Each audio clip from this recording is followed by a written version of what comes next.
What's up, Nana Nation and lovers of your Toronto Blue Jays? It's Anthony Hefe recording live and direct from the Billy Shears podcast studio, and I'm joined via technology by a homeboy from Jaysville, Mr. Ball Walker. What's up, baby?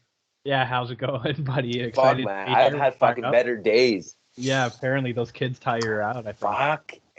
You're old when you crack a beer with one hand without even trying. What's up, buddy? Good to see you. Cheers. Yeah, cheers. Nice. Whew. All right, Ba. Yeah. What's good, my man? How have you been? Pretty good. It's been fucking hot out there, I'm not gonna lie to you. So trying to stay out of the heat and get as much sports as I can. Now Euros are over, so it's kind of those dog days where it's just baseball, you know what I mean? Slow. I know what you mean. How were the Euros? Did you watch? No, I didn't. Is that some kind of big tournament? I think so. I think it's the second biggest soccer tournament of the calendar. Fuck you. This guy's Italian, man. By the way. This guy's being modest right now. I'm just saying, the Azzurri did proud. Mamma mia, we fucking did it. Oh my god. I never held the Euros in high regard for a long time. I always, the World Cup is the big mama, but the Euros, Italy's never been like super great at. I think they always busting out the world, and that's it. But after watching them for years, decades, fucking losing the big game, it was finally good to see them win the big game. Yeah, I've always liked Euros. I became like a Portugal bandwagon fan when they won it, because I was just surrounded by Portuguese people. That was a blast going downtown TO and celebrating. But I mean, if it's not Canada, it's Ireland or Germany, and then maybe England third. So I wasn't heartbroken when you guys beat them, but I definitely wanted England to kick your ass. I to be honest, I love British culture. You won't find a non-Brit more British than me. Oh, I love it. I love it. But if it wasn't Italy, England, I would have been happy if England won, even though as long as Portugal didn't win, I was going to be fine. Okay. Well, you know what, man? Enough of the Euros. That's right. What are we here for? That's right. Let's go, baby. Let's go. You know what? But last episode released. Welcome to the 500 Club. Did incredibly well, so thank you for listening. But Bob, we are stuck in this fucking limbo of 500 baseball. It hurts my baseball boner. What's up, man? Yeah, so they're 45 and 42 right now. And I got to be honest with you. The offense is still buzzing. I mean, we're still winning games with 5 or more runs that we're averaging, but relief pitching, closing out games is a major issue for this team, El Jefe. When we're down 1 run or 2 runs or something like that, and we need those desperate innings in the end, we're not getting it. Yeah, I have to agree. Well, when we look back at the month of June and what it was for the Toronto Blue Jays, the biggest outlining factor, there's 2 factors, and we touched on it last podcast. Hitting, incredible. Pitching, horrible. We talked about it, getting some new arms in, getting some guys back from injury. You start to see the Jordan Romanos come back. But, it wasn't like the only answer we needed. When on paper, beginning of the season, the bullpen looked elite. You had guys like they signed like Kirby Yates. You had guys returning like Dolis and Romano. You thought for sure that this Jays bullpen would be a strong suit and starting pitcher would be the issue. Now, in retrospect, looking, 80 games into the season, the official halfway point of the season, the starting pitcher's pitching has been maybe a B+, maybe BB+ so far. The hitting's been outstanding. It is the relief pitching, the mid to relief pitching that's been the exact worst, the shits, if you will, for the Toronto Blue Jays. Yeah, I completely agree with you. I mean, except for right now, Robbie Ray, when he wants to fucking turn it on, pitching's been average, but it's such a turnaround at episode 1, episode 2, man. We were praising the relief pitching at the very start of the season. Such a dramatic turnaround here. They cannot close out games, like I said before. I just looked at the stats too. We are 6-10 in 1-run contests, 7-12 in 2-run contests. We're 2-5 in extra innings. So it's not looking good for a playoff team to have those kind of stats. Now we are 14-9 in blowout wins with 5 runs or more, which is kind of the how we get our wins predominantly. Definitely a cool stat. But when you're losing that many games, I mean, we're talking about like we're 8 games back right now. You put yourself in winning columns in those first 2 columns that you were talking about. Yeah. And that puts us, if not first, then it puts us in second place in the division. The AL East is, it was supposed to be a banger at the beginning of the season. It is right now looking like a marathon. None of these teams, like Tampa's sprinted. Now Tampa's coming back to earth. Boston, which is a team that nobody really gave them that much credit this year. Yeah, they're in first, which is mind blowing. And I don't know if they have enough to make it through the whole season. I think you'll start to see them peter off. This is a Jays chance to actually do something and be more productive. I hope it can happen. There's a lot to go on. Let's get, kind of dig our heels in and talk about it a little bit more. For me, you mentioned Robbie Ray. I think Robbie Ray right now is playing. He is right now the ace of this team. Hyun-Jin Ryu is not, has been probably lackluster, probably having an off season overall. I took a peek at some of his numbers for this season already. At 8 wins, 5 losses, you think to yourself, okay, that's pretty decent. It's okay, you're in the win column. But when you talk about close to 10 not complete games, that's a pretty big deal. Your win-loss record as a pitcher as 6.15 is not ace numbers compared to what he was pulling last season. An ERA at 3.5, again, nothing impressive. So he kind of looks very average. And the money they're paying this guy, he needs to be the ace. He was the ace last year. He just seems to be lost. I don't know if he's dealing with a little bit of an injury. He is a more injury-prone guy. I fucking hate that term, but he is a little bit more of an injury-prone guy. Maybe he's dealing with some shit right now. Who knows? Any thoughts on Ryu?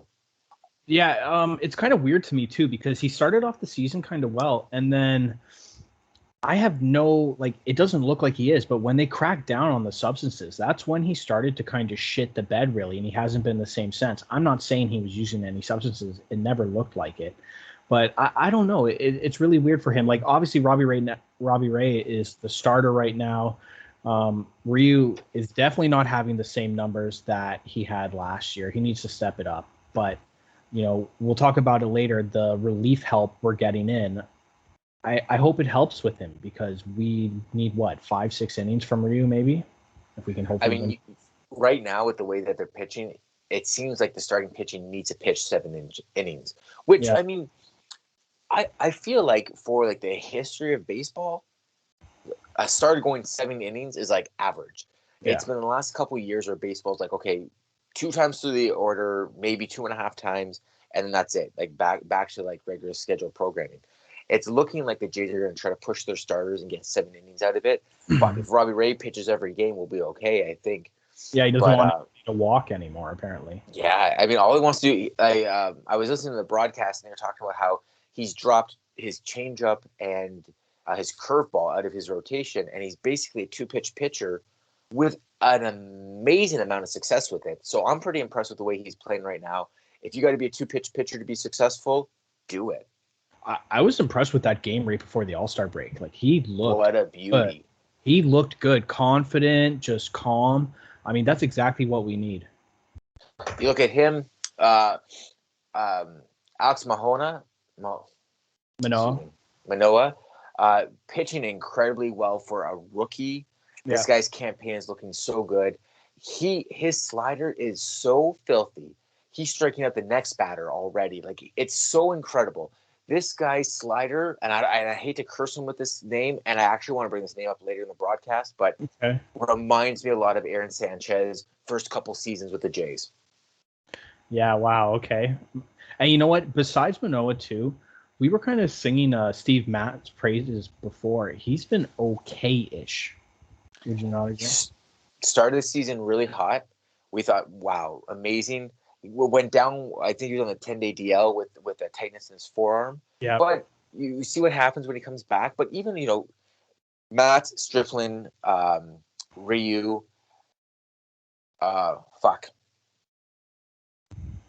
Who did I just name? I can't remember his name now. Manoah? Oh, yeah, Manoah. That gives you 5 reliable starters. Maybe you work with that. that it seems like Tim Mayza is having this season resurgence or a career resurgence this season. So you looks like he might be something decent in the relief. Plus, you picked up 4 new pitchers, which is always good news, including the return of the Axeman, John Axford. So not bad. I know we're going to talk about it later. I'll we'll get it. I want to talk a little bit about the pitching. Like overall, where do you see this? Do you see this as a turnaround point in the season, or could possibly be a turnaround point in the season for the Jays? 4 new arms in the bullpen, plus returning arms in the bullpen, and a lot of guys who maybe shouldn't have been in the bullpen move back down to the minor affiliate. So, yeah, it seems like a lot of reclamation projects. Like Baroki's going to be coming back after the All-Star break, like you were just alluding to. I think that the Jays aren't done acquiring pitching pieces. No, I don't think we're going to get Kimbrel or like anyone massive or not. I think they're just going to keep acquiring depth at pitching. And I think if the new relievers and like pitchers we bring in and these new guys, they can help us out in these last innings. Like some of the guys have looked actually kind of well in just the 1 or 2 games. I think our pitching will be okay, but I don't know. The playoff is a question mark for me. Yeah, I don't know if this bullpen has enough juice for a playoff stretch. Yeah. I think if you get into like a 1-game playoff or something like that, a wild card position, you might be able to shock some people. I mean, if it's a 1-game playoff and you roll out Robbie Ray as hot as he is, and then maybe you see what who's a new submarine pitcher? Adam Simber. Yeah, Simber.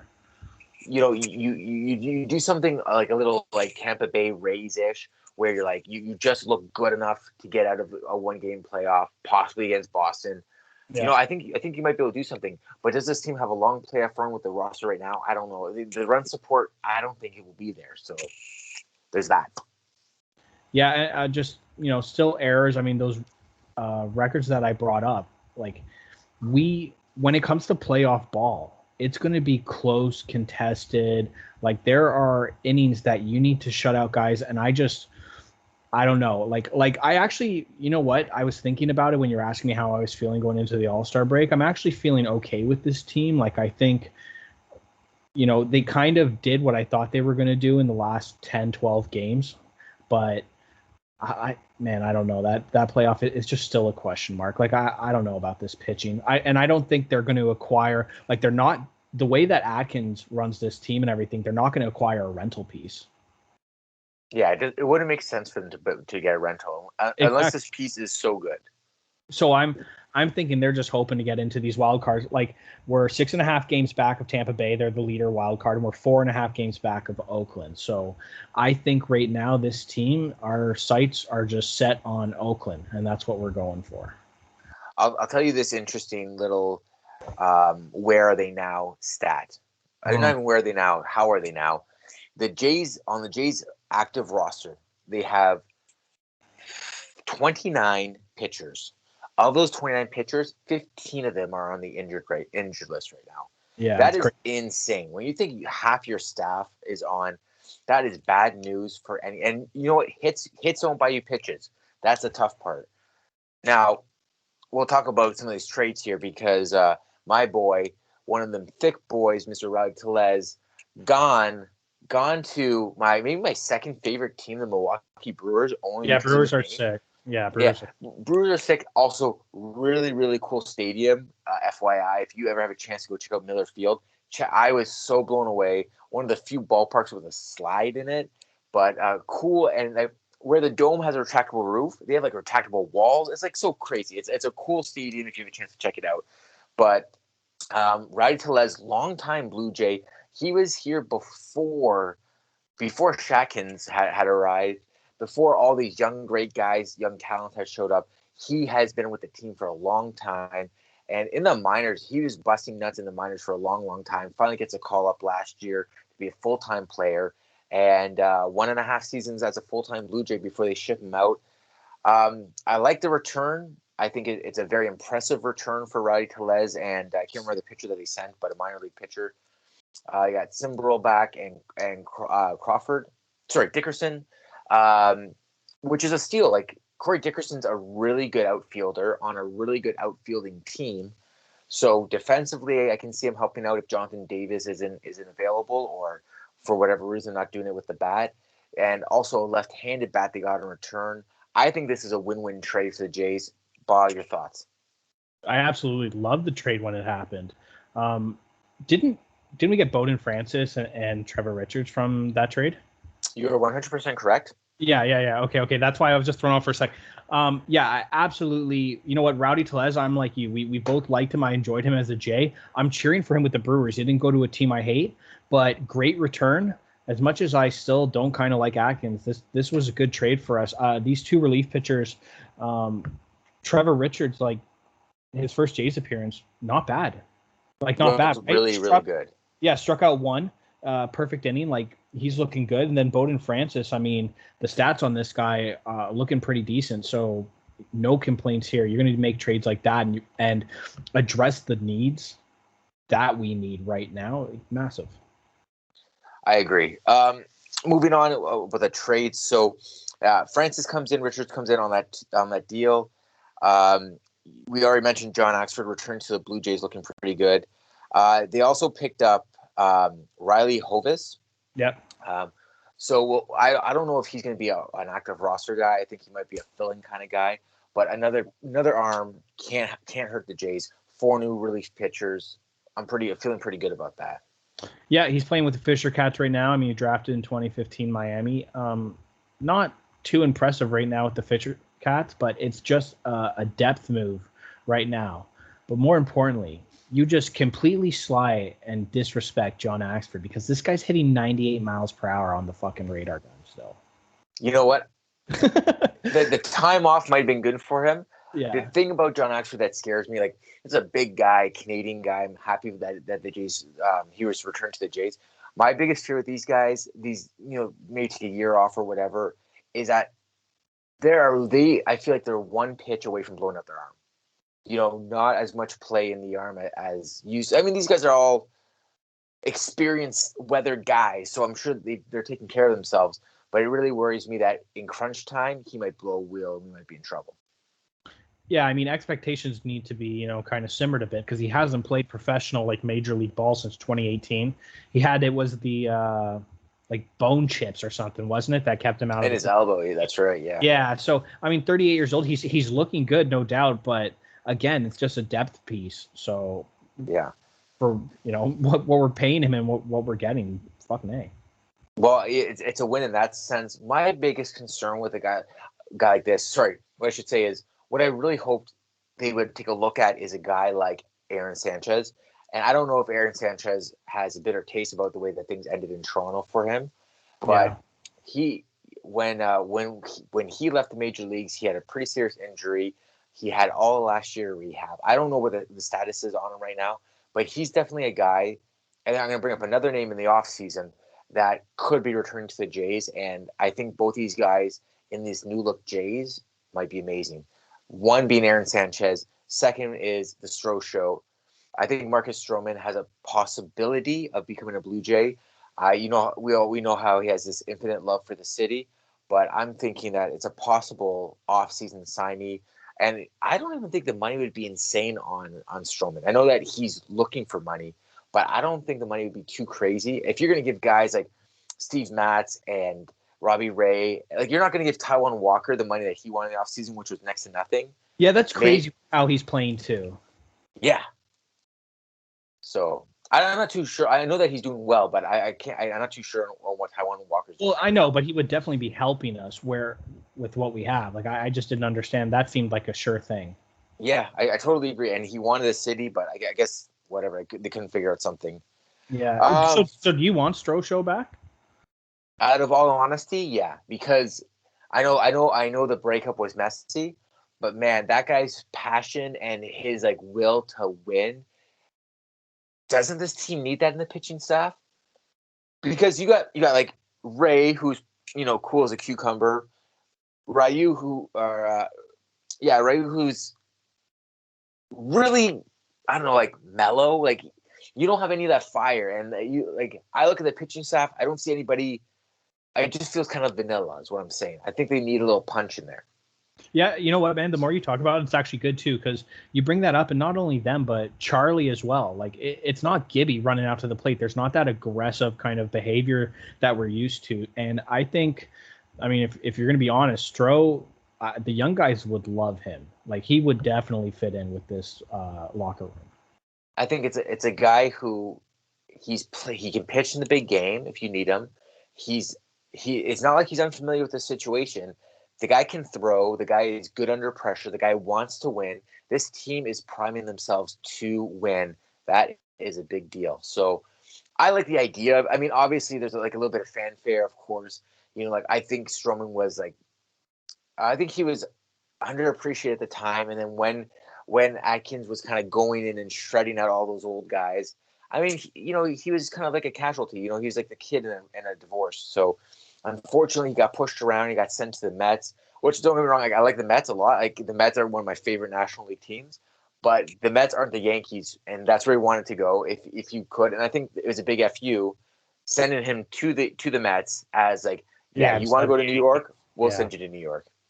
Yeah, that would definitely piss him off, and it did too. It did. For sure. Yeah. So yeah, and there was some talk coming out. There's a name thrown out there when the Jays were talking about shoring up some third base, and the talk was Josh Donaldson. And yeah, I can't see that Josh Donaldson being a Blue Jay ever again, regardless that his wife is from Toronto, whatever.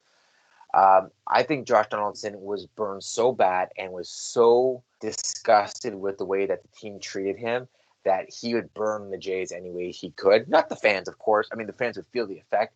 But if he had a chance to end the Jays' run or anything like that, I think he would do it, because the way that Jays management really, really didn't care for him at all. They didn't treat him like the MVP caliber player that he is. They treated him like a schmuck. Yeah, he was Alex's guy. That's why. Yeah. And, this Josh Donaldson is a legit player, late bloomer, so I get it. He just signed a 4-year deal in Minnesota. To be honest, I don't think anyone's going to touch him because of the money he's making. But if at the end of the day, if this guy's going to help you win, why not bring him in? I don't see him as a great fit in Toronto right now, but I wouldn't say no, because where would Josh Donaldson bat on this batting order? Yeah, exactly. In the fucking number 7 position. Yeah. Sure, a former MVP who has high-level competitiveness, batting number 7, put me in, coach. I'll take that. Yeah. You know what? I actually just saw that the other day too, the Josh Donaldson talk. I don't see it ever happening again. You know what? Yeah, he's definitely going to be a little consummate professional to the fans and talk about how he enjoyed his time. But he was Alex's guy. He would definitely love to end our playoff run, kind of stick it to us, because he didn't win it with us. But yeah, I would love like John, the bringer of rain, like. That was my guy. I was so close to getting his jersey and all that stuff. Like I have his bobblehead. Just I don't ever see it happening. Yeah, I have to agree. So okay, moving on. I want to bring up that in our last episode we talked about this easy 7-game stretch that we really need the Jays to win all those games to kind of get themselves back in the running. You said that the Jays were going to win 9 games, with 3 losses. I was more ambitious. I said 11 wins. Yeah. Out of 12 games, the Jays went 8-4. How did you feel about that stretch? I mean, you and I were kind of texting at the start of it. We were pretty pissed off, and then they kind of turned it around, and that one game came back and won. But you know what? It sucks to say, and I know in a way it's kind of unrealistic, but they should have been closer to you. Your 11 wins. I don't like that I was right. I was being more conservative with the run, but you're not going to get a better lineup. Like you've spoken about them, like Boston, who's taken off their first. We play them 10 times in 3 weeks right now. So the schedule is not like it was before. You had that time. If you could have had the 11 wins, give us maybe another 2-3 game kind of window, so much better looking going into this Texas series, Boston. Like it's a way tougher schedule and different ballparks. So get ready. Texas is shit. They should have Texas, no problem. Yeah. But you're exactly right. Like those are the games you need to win. They're not winning those games. I think the first game of that series, they had lost the first game against Baltimore. I was like, fuck me. Like, how is this happening right now? I was so disappointed by it. 8 wins is still 8 wins. I'll take 8 wins over 7 or 6 wins or whatever the case would have been. But it's really heartbreaking to think that the Jays really fumbled this as a team. This is I don't want to say easy games because Baltimore is a good team on paper. They're just not playing very well. What do you know what happened with Chris Davis? Did they kill him? Like does he still play for the team? What happened to Chris Davis? Yeah, he's on that Steven Robidas island, buddy. Yeah, fair enough. Yeah. I you know what, they had to win it, and I wanted to be frustrated, but with what's been going on with Toronto sports, you know what, like you said, it was over 500 ball. I mean, we're still in it. This team, I'm still giving them, they're young. This bullshit playing in Florida, now playing in Buffalo, just like the schedule. So for where they're at, and if the guys who are injured are coming back and they play well, and the pitchers we're bringing in play well, like, we can just keep momentum off this. You're right. Like, this Texas series that we're playing right away. This is such a good start after Vladdy, MVP, baby, all-star, youngest all-star. Like, if this team just keeps buzzing, then this is going to be great looking back in hindsight in future episodes. It won't be as bad. Fair to say. With that being said, talking about people coming back from injury, Mr. Springer Dinger is finally full-time in the lineup.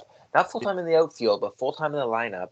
Had that one scare where he kind of looked like he kind of rolled his ankle a little bit, but in the lineup, his last 53 at bats over the last 15 games have him 7 runs in, 11 hits, 3 home runs, 8 RBIs, and 10 walks. Not incredible $150 million contract, great, but batting fourth, kind of weird. I like what Montoya's doing with this. I think Coach Chuck is really saying, hey, I'm not putting all the pressure on Springer. I want him to feel himself in the lineup, get into his sway, and then creep him up that lineup, and then eventually have him hitting leadoff. You don't want to take leadoff away from Semien. He is on fire right now. Maybe the top second baseman in the league. So you can't budge him yet. Bring me back, but quickly, do you re-sign Semien? Do you give him whatever? Like, what do you think? Is that 30 years old? Like, honestly, I would take it back. So what if he's like making $18 million this season? Yeah. If he finishes the season as hot as he's played for the first half of the season, you have to give him term. You have to give him. He probably is looking for 25, 24. Yeah, term's going to be the biggest sticking point for that guy. Yeah, and to be honest, I don't want him any more than 3 seasons. I want him ideally like 2 seasons, because you've got so much in the pipeline when it comes to young guys and young guy infielders. You know, I'm really curious where Austin Martin falls in this. Does he play short? Does he play second? Does he play third? It's really weird. You know, like they took a flyer on all these athletic guys so they could play all over the infield.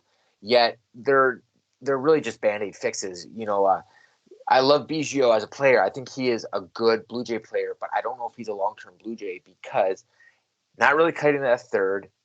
The outfield's already crammed. You tried him at second coming up through the minors. He's not really at second base. So I don't know what the option is. You keep him to keep him. You keep him to kind of show Bichette the way if you flip Bichette over. I don't know what the right answer is. I like him a lot, but I don't know if he's great for the team. If you keep him on a 2-year deal at maybe 24 or 23 season, and then you flip him at the deadline for something you might need, that might be an option. Yeah, see, I think we could get him to that type of number, but I feel at his age he's going to be asking 4 or 5, and some team is going to give him 4 years if he finishes off the season how he is. I don't want to give. I don't know if I want a 4 or 5 year contract with that guy right now. And you're right. I was saying at the start of the season I didn't want him to go, but out of all the guys, Biggio is the guy I see leaving in the package, because the money we have invested in the outfield, like you just said, it's oh boy. Yeah, it's not easy. Yeah. It's real hard to because Atkins is pretty open with the media. He lets a lot out, but he doesn't sway too much from his plan. Shapiro's a little bit different, though. Shapiro keeps a lot to himself. So every time I hear a conversation or interview with them, I can't really get a good bearing on what the next step of this team is. We, as fans, obviously we like the offensive power, but the issue right now is pitching. Now, there are a couple pitchers in the pipeline, and I think they're just trying to buy some time to find out what happens with Nate Pearson. Because if Pearson is what he's projected to be, Yeah. you already have Manoa up, and then you have, let's say, Ray and Ryu already looking like there's four really good starters right there. Plus, whatever Stripling can give you, whatever Matz can give you. So does one of those guys move into the bullpen? Like I don't know. I just feel like there's a lot of like start and stop with this team right now, and that's what's really killing me. Which also brings me to my next point. You got anything else to say? No, just going back quickly to George Springer, which you brought up before. I have complete faith in Chuck doing batting order. I mean, the guy's been on point the whole season. That's not my concern at all. So I'm cool with what he's going to do. I agree. I like the way he positions the batting order. I think it's a little too right-handed heavy, but it is what it is. Yeah. The next logjam for me is the catcher situation, and I want to get your opinion on it. Reese McGuire, cut by the team early in the offseason. He had that fiasco last year in the parking lot. I hate still bringing it up, but it should be talked about. Seemed to be like the hitting protege that the Jays needed in the catcher position once Alexander Kirk went down, Danny Jansen went down. I didn't think McGuire was going to get a good shake. Had a bunch of playing time, looked really good, possibly trade bait. The thing is, the guy went through the whole being cut and going through waivers, and nobody touched him. It doesn't look like they're going to be able to trade him. He might be a piece added to a bigger deal. But where do you really put the back catcher situation right now for the Toronto Blue Jays? A lot going on. Yeah, definitely a lot going on. I mean, they just talked about Kirk is getting healthy. Like, he's going to be coming back. So I definitely see a trade happening. And I was going to say before, I could see Reese McGuire as the odd man out. I mean, he's kind of – you're right about nobody picked him up. But the way he's playing right now in a package, I definitely think that we could pick up an arm. And it's just – like Kirk is, he was the catcher for, I think, Bowden Francis or whatever. So, I mean, he's getting some solid reps and some good balls, and there's some wins, and he's looking good in the minors. So he's definitely ready to come up, but there's a bit of a logjam, and Danny or Reese, I think one of them's going. I wasn't a huge – I like Danny Jansen as a player. I don't love him as – I don't think he is your – let me rephrase this. I like Danny Jansen as a player. I don't think he is of the caliber of some of the players on the team. So I think he's I think he's a major leaguer. Yeah. Where Kirk may or may not be a major leaguer. It's hard to say right now. They rushed him up really quickly, and he was successful. So that tells me he's ready to be up in the big leagues.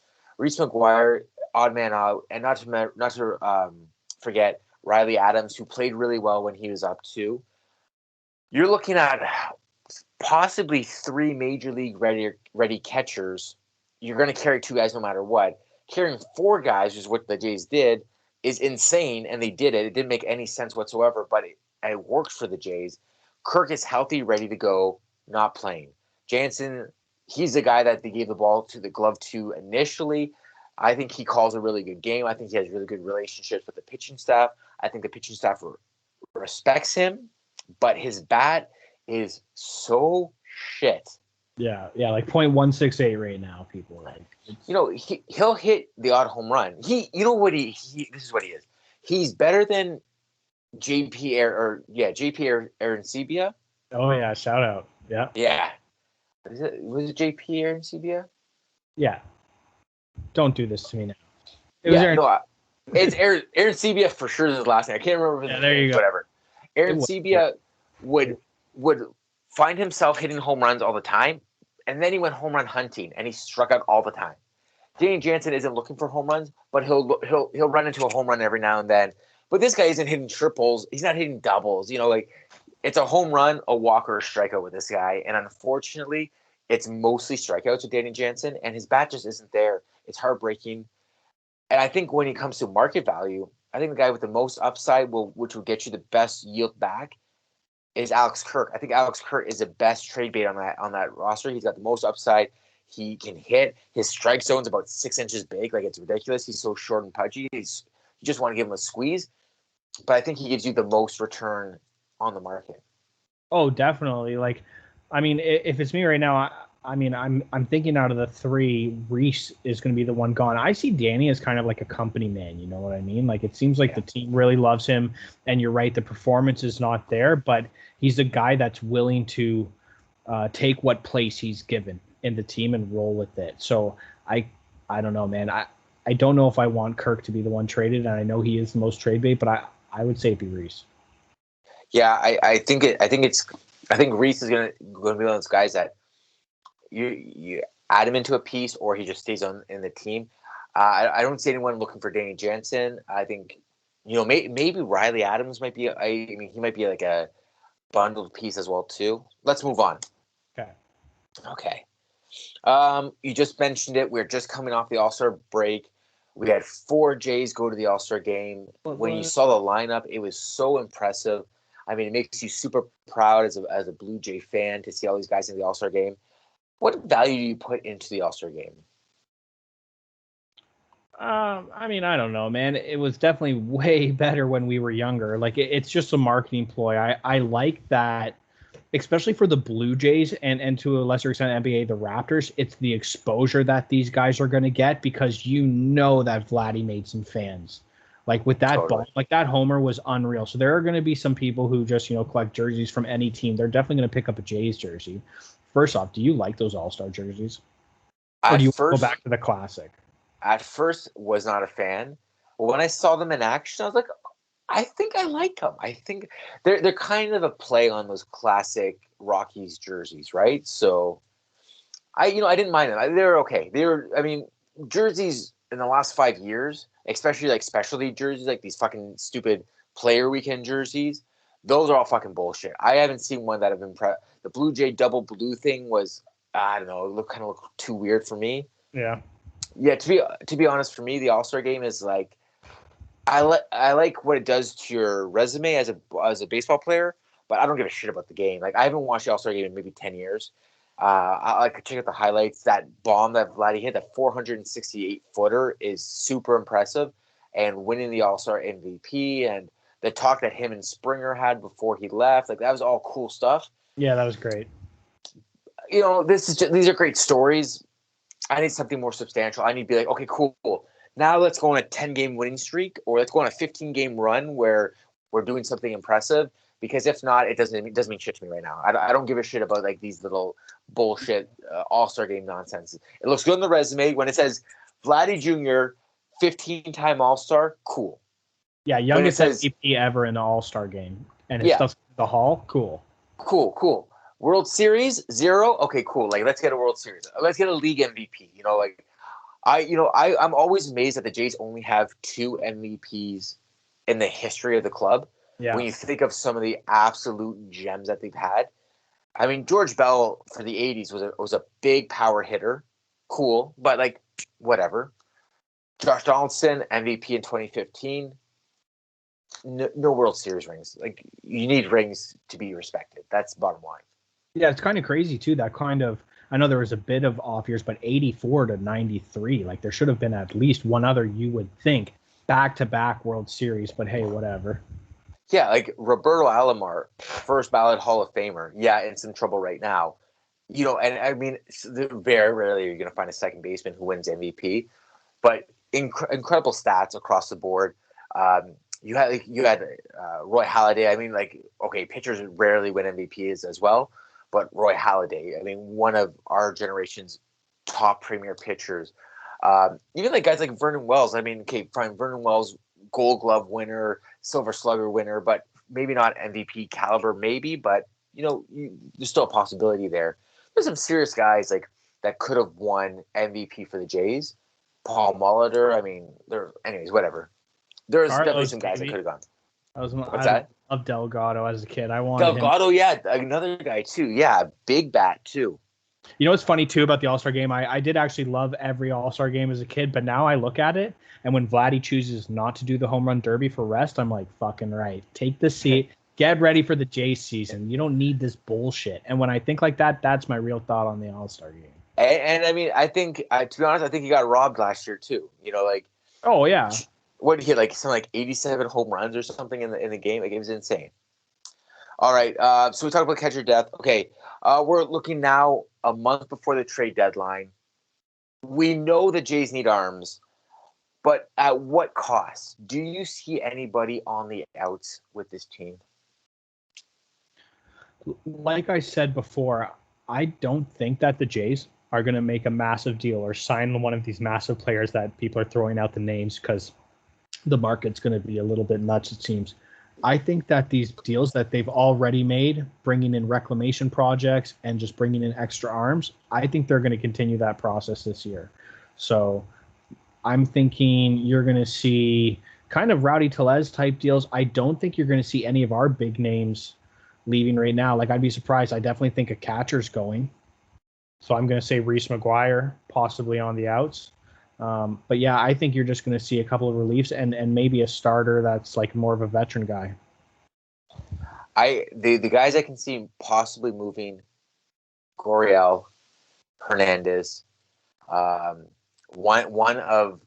or two of the catchers that we mentioned, and I honestly think it's going to either be Kirk or McGuire. I don't think Jansen there's much of a market for Jansen. And I know it sounds kind of crazy, but I think they might move a pitcher, and I think they might move a pitcher as a package deal, probably for another pitcher. I can see Ross Strickling being moved. I can see a possibility of possibly like a guy like a Tim Meza, or even possibly a Dolis. Like, I know that Dolis is like right now he's in the doghouse, right? Because he's just so shit right now, but. There is a lot of him that was good. So I think that he could possibly move and maybe be an upgrade. You know, maybe they send him to like Seattle. Like, I don't know. It all depends on how Seattle's month is because they're still in it. But if they end up shitting the bed this month before the deadline and decide, hey, we're going to try again for next year, you could see a guy like Ken Giles come back to the Jays. I think it's a possibility. And I think they didn't give him a fair shake in the offseason. I don't know if it was a money issue, but I think it's a possibility because at the end of the day, he's a legit guy that can throw. He had one of 24 blown save opportunities as a Jay last season. I think it might be a good fit to try to get him back. Yeah. You're on the real train here, eh? Of former Jays coming back to this team. That's your thing right now. You know what? I think it's because they let him walk. Unfinished business. Yeah, Jays 2021 unfinished business. Let's go. All right. Yeah, go ahead. No, I just, if we're finished on possible trades, I want to just talk about the upcoming schedule. Yeah. Okay, go ahead. All right. So we're looking at the Jays coming up. This is middle of July. We have Texas for 3 games, followed by 3 games against Boston, 1 day off. 3 games against Mets, and then 4 against Boston, and ending the month of July with a 3-game series with Kansas City. The schedule is insane. What I've just read off, not including today and yesterday, which are days off, they basically go 3 weeks with only 1 day off. This is grind time for the Jays. They have a couple guys coming back within the next 10 days. I'm really worried about this team staying healthy over this stretch. Yeah, it's been a long run. I mean, right now they're just waiting on the federal government to fucking tell us if we can come back and play. So that's got to be weighing on them as well. But yeah, these are big games coming up. Like, so the Texas series, right? It's Ray, Ryu, and then Matt, which is perfect because Manoah, Stripling, and Ray will be against the Sox. So they're going to give us kind of the best pitching order that we're going to get out of these games. But we definitely have to win that Texas series. Like that, if we come out and don't win that fucking series, I am going to be texting you some profanities. I'll tell you that. They need to sweep Texas. They need to sweep Texas because the Boston series, if they win 1, lose 2, they need those points there. The Mets series is interesting for me because Let me see. Is it? They are away for the Mets, so you're gonna be looking at whoever's pitching at that point, which probably be Ryu, Ray, and Stripling. If that's gonna be the case, at least Ryu's got 4 or 5 years with the Dodgers where he took bats. Like other than that, I think it's gonna be interesting to see how that series plays out. And then you're back at you're back against Boston, which is going to be a really tough series. It's a 4-game banger. And then Kansas City's kind of shit this year, so maybe they can sweep some wins out of there. So I'm looking really at out of this Indians right now after 2, that. 3, 4, 5, 6, 7, 8, 9, 10, 11, 12, 13, 14, 15, 16. You have 16 games ending this month. Okay. I really feel like they need to win 10 games out of this stretch. That's what they need to do, I think. Oh, absolutely. They need to be 10-6. Like, that's no doubt. I'm looking right now, right? So you're right. So sweep the range. Red Sox we got to win, hopefully, at least one of those Red Sox series. And then, yeah, the Royals, if you could try to pick up. So 1, 2, 3, 4, 5, 6, 7. Yeah. Oh, man. Like, literally, this whole Boston series is going to decide these 16 games. Like, these Jays, they definitely... Like if we can win some of those Red Sox games going into the Royals, I will be a very, very happy man because that's 4 games. I want us to at least split that series. If we can split the Red Sox, that last Red Sox series, and then go into the Royals winning, okay. So here's the other crazy thing about the Boston series is that's the last time they see them all season, which means if they end up going against Boston in a wild card series, you'll have more or less 2 months where you haven't seen this team. And trades, whatever, injuries, this might be a different Boston team. Yay, this might be a different Jays team if they were to meet in the playoffs. So you really need to fuck Boston in the ass, no lube, no rubber, make it count. Don't kiss them in the back of the neck and just send them on their way. You really need to rape them because if not, it's going to come back and haunt you. 6 games behind, you have a chance to win 7 games against them. Yeah. You do the math. That's easy math, man. Yeah, I mean, these 10 games are going to be massive. Didn't I just see, too, that the Boston Yankees game was postponed? Like, they got COVID. Yeah. So, which is great. What, the All-Star game? Yeah, well, it was the Yankees player that had COVID, apparently, no symptoms, so asymptomatic, but still, they're postponing the game. This is the first outbreak, too. All season for Major League Baseball, so it's a big deal there too. So yeah, I think everything's fine. I'm just like, so I don't want this to impede this whole bullshit with the Canadian government bringing Toronto back. Like that's my worry. Right now with the way that the Delta variant is destroying the U.S., their numbers are doubling daily because of this new variant, and like some people just aren't smart and don't realize like just because you got the 2 shots that cover most of COVID. It does not really help you with the Delta variant. It's a low percentage. It gives you about 26% safety against the Delta variant. So, get ready for your 3rd shot, people. It's going to happen. Delta variant coming soon. Moving on, just to look at August and September before we get into the great month of October and the possible playoff run for the Jays. Yep. You have 4 games against Cleveland. Before you see Boston again, and then you bounce off to the West Coast for a little bit, and then you come back and play some Central Division rivals like Detroit and Chicago White Sox. I really feel like the month of August can be a make or break for this Jays team. We'll obviously be covering our the rest of July in a couple weeks. I don't know if the Jays can make it relatively healthy out of that big, painful stretch of 16 games. That month of August, they have the second half of the month they have basically off. I think they can do it. I think that they can make a really good run out of this month. And maybe that's what they're gearing up to. Maybe with Springer finally healthy, a possible trade where you're going to see Corey Crawford out in the outfield. Sorry, I don't know why I keep calling him Corey Crawford. Corey Dickinson out in the outfield. This team could become lethal. They could become lethal. And I'm really excited for that. Yeah, well, I mean, dude, we're definitely gonna have more to talk about in August because I'm looking at the schedule that you just brought up, right? So Detroit, Mariners, those are massive wins that we need going into this season. And if these guys can get any kind of semblance of just kind of knowing the future of this season, knowing where their home's going to be, where they're going to play, and these guys coming back from injury, because we need to stay healthy, because there's that little bit of luck that we've kind of hit with the injury bug, and we just need to keep rolling. This is such a massive, like, oh boy. And we play Nationals too. We play the Angels. Yeah. And we're closing out the month with the White Sox, the Tigers, and then boom, so Tigers and Orioles for the last 5 days? Yeah. Two. The series of games that I have circled, that the ones I actually want to watch, will be the 4 games against the Angels, because that is going to be the battle of this year's MVP. Yeah. Vladdy versus Shohei Ohtani. I'm so excited for that, because I think it's going to be a Trout Harper thing, where they're going to trade off home runs in innings like that. I think there's a lot of really cool, I guess, a battle of the baseball's best right now. I'm curious if Ohtani's going to pitch. I'd love to see him pitch, to be honest. I've almost watched no highlights or no games of him pitching.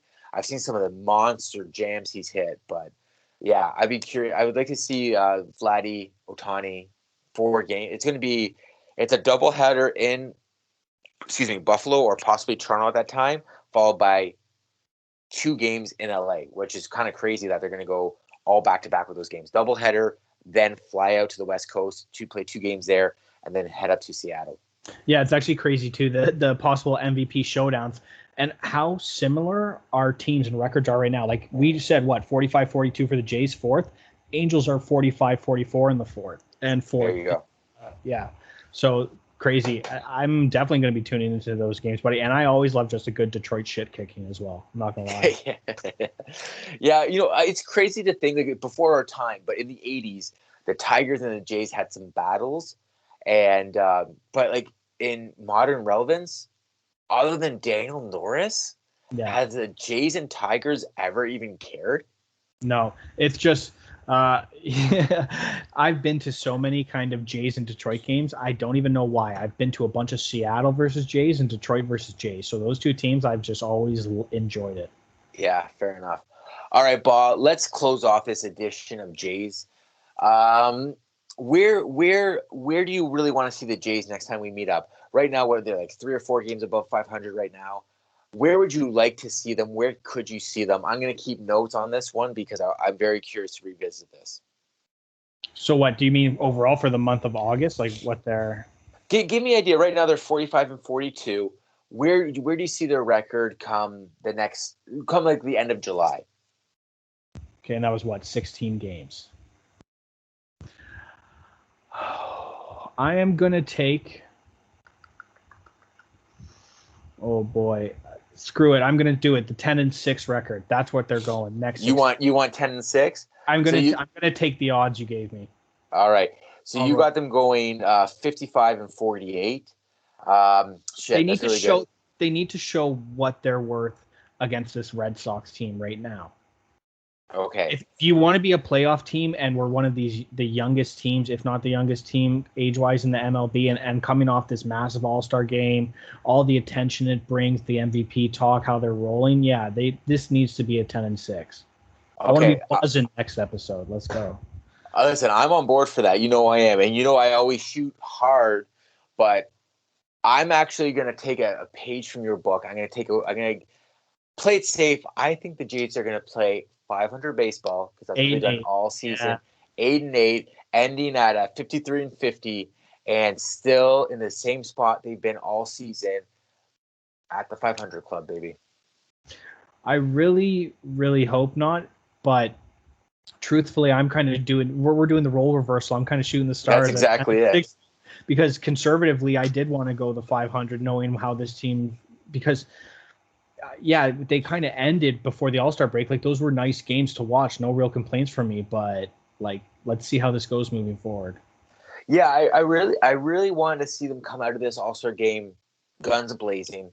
I want to see them hyped for the second half of the season. They need their bats to carry them. And if that's the case, let's go. Like, you got maybe 3 of the hottest hitters in baseball, with Guerrero, Semien, and possibly Bichette. Teo has been almost invisible all season. The guy needs to wake the fuck up. You're the Yeah. defending Silver Slugger. You Yeah. need to go, all right?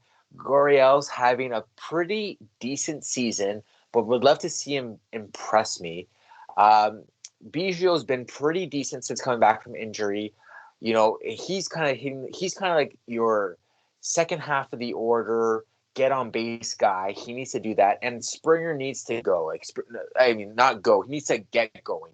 He needs to be the $150 million largest contract in Blue Jay history guy. He needs to impress people. I don't even need jacks from him. I need doubles. Springer, I need you to hit 3 doubles a game. Let's go. Yeah, no kidding. Like, I mean, he's a great player. I totally agree with you. He needs to get going because they added him to an already solid kind of outfield. And when you're making that much money, you definitely need to be better than the .198 or whatever he's batting right now. I know he's coming back from injury, but I'm going to be hopeful. And I'm going to tell you right now, with this 10-6 record, I'm saying they're sweeping Texas. And if not, then after that series, I'm just going to text you they're going fucking 5-11 or something. I'll be so pissed off.